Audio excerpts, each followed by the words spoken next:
So ngayon guys, makikita niyo no, itong bahay na 'to. Palagi itong dumadaan sa wall ko. Alam ko na pati sa inyo dumadaan din sa wall niyo no kasi trending siya. Kasi nakikita ko din sa mga friends ko, magiging dun sa mga followers ko, na-upload nila ito no. So ako rin, na-curious ako kaya ano ako noon, bago ko siya ano, nag-search din ako tungkol dito sa bahay na 'to. Tapos napag-alaman na itong bahay na 'to is from United States pala siya, from USA. Ngayon sinasabi nila na ito yung crime scene. Ngayon, sa akin naman, napanood ko yung video regarding dito sa ano, ito daw ay yung crime scene naganap daw dito. Pero i-observe mo yung video, ah, ano, never never man lang na naiwas-iwas ng minsan kasi nakafocus yung video dun sa ah, kinakatay nilang tao, no? Napaka-brutal talaga, no? Kaya din nyo siguro masusigura yun kapag mapanood yun, no? So, wag nyo na lang panoorin, no? Kasi sobra talaga, no? Parang nagkumakatay lang sila ng baboy, no?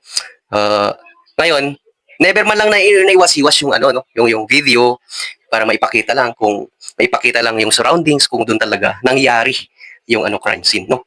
Never doon lang sa nakapokus sa quants. Kaya haka-haka lang, no? Na ito yung ano. Pero itong bahay na ito, guys, kaya palaging ginagamit, na-upload kasi dati na siyang trending.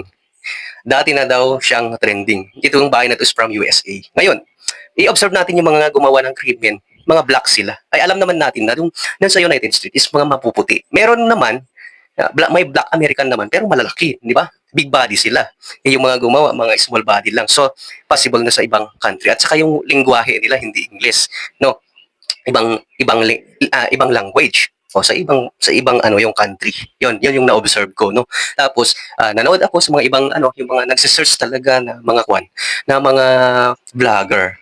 Napag-alaman na yung bahay talaga is from United States na ginagamit sa mga scary movies, no? Ayan, yan yung totoo na meron dito sa ano. At hindi ito yung crime scene. Ina-upload lang, no? Palagi lang na ina-upload kasi syempre trending na dati siya. Tapos kapag dun sa mga manonood, mabilis na makaka-catch up, no? Mabilis silang ma-attract.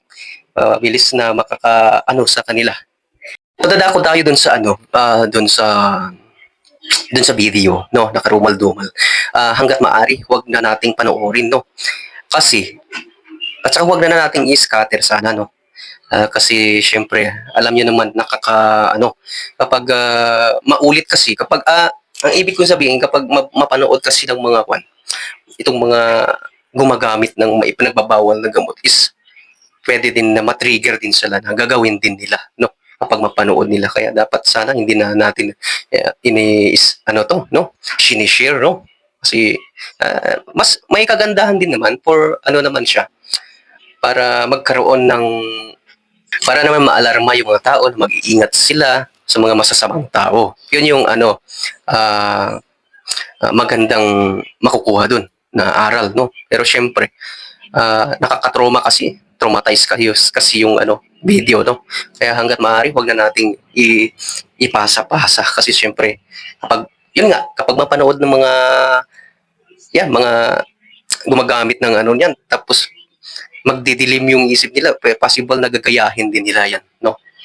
Kaya ang laki din ng disadvantage. May advantage pero may disadvantage.